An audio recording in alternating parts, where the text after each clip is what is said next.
How to recover deleted photos. Hello guys, this is Atticus and welcome back to another tutorial video. In today's video, I will teach you how you can recover deleted photos.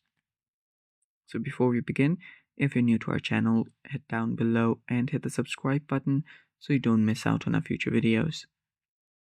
Also, press the bell icon so you get notified for whenever we release a new video. Now let's just dive right into it. First step, what you'll need to do is locate your gallery.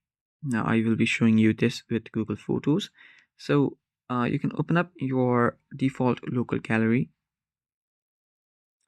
and from here find the photo that you've mistakenly deleted. So let's say you've deleted a photo. So after you've deleted a photo, what you'll need to do is head over to the collections option. So for you on your local device might be the albums section. Simply tap on it.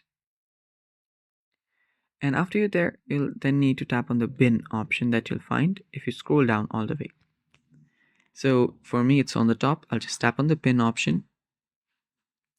And from here, find the image that you just deleted or you've deleted mistakenly. So open that up and then tap on the restore button. After you tapped on the restore button, the image will get restored. And it's that simple. Now you can restore multiple images or videos together by selecting them and by tapping on restore. And that's basically how you recover deleted photos. Thanks for watching. Stay tuned for more and bye-bye.